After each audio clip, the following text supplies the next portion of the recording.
With 6 films released in the Conjuring franchise so far, and at least 3 more planned for the near future, how do all these films stack up? Are all possessions created equally, or are some spirits more pernicious than others?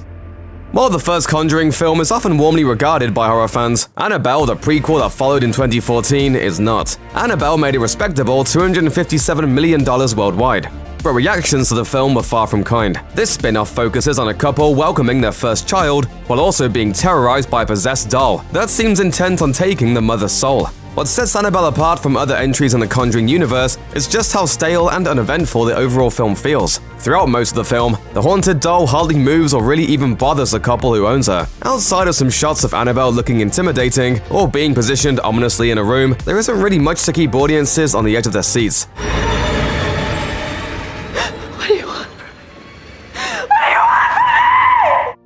The Curse of La Llorona follows a mother trying to protect her children from the titular undead spirit. The film wastes what could have been an interesting look at an underrepresented piece of Hispanic folklore by instead making it into a formulaic ghost movie.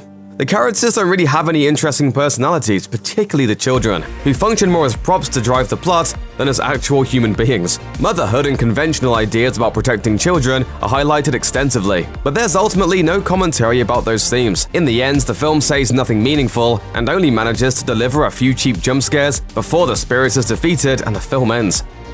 With its gothic set design and period costumes, The Nun might be the most visually interesting entry in the franchise. However, a nicely constructed set and some interesting costumes aren't enough to make a film function, and it's safe to say viewers weren't impressed overall. The film follows a novitiate who is determined to find the root of the evil now emanating from the monastery and banish a spirit that has taken the form of an undead nun. The Nun is packed with a handful of boring, one-note characters, plenty of lazy dialogue, and a deluge of forgettable jump scares. Ultimately, The Nun manages to feel completely flat and devoid of creative substance, despite having some stylistic flair.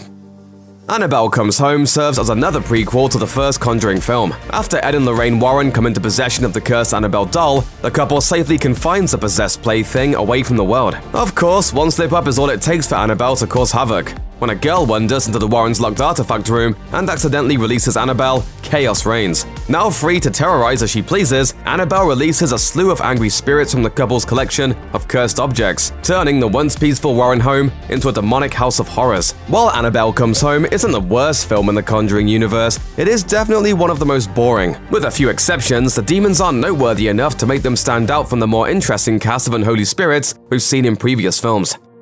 The Conjuring 2 is one of the best received entries in the Conjuring series, but it still feels a little like the creative team tried and failed to recapture lightning in a bottle with this sequel.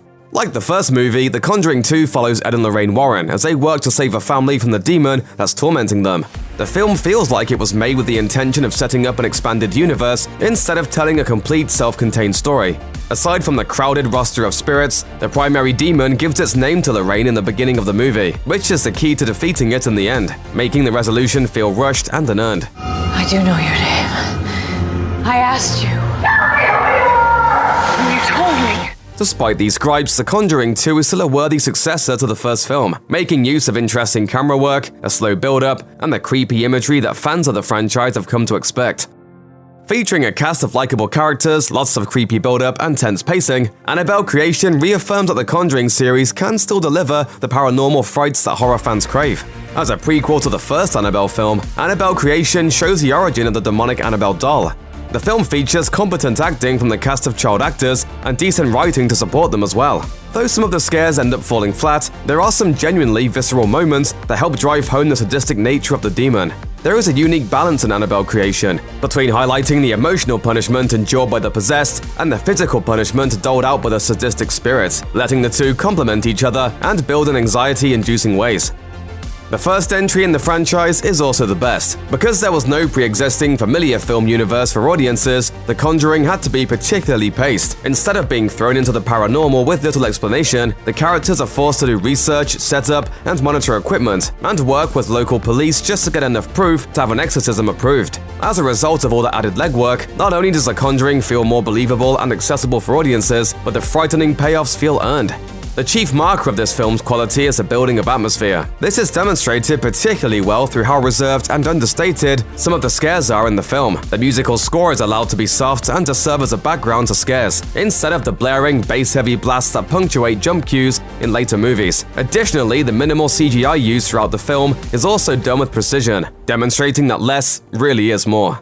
Check out one of our newest videos right here, plus even more Looper videos about your favorite movies are coming soon. Subscribe to our YouTube channel and hit the bell so you don't miss a single one.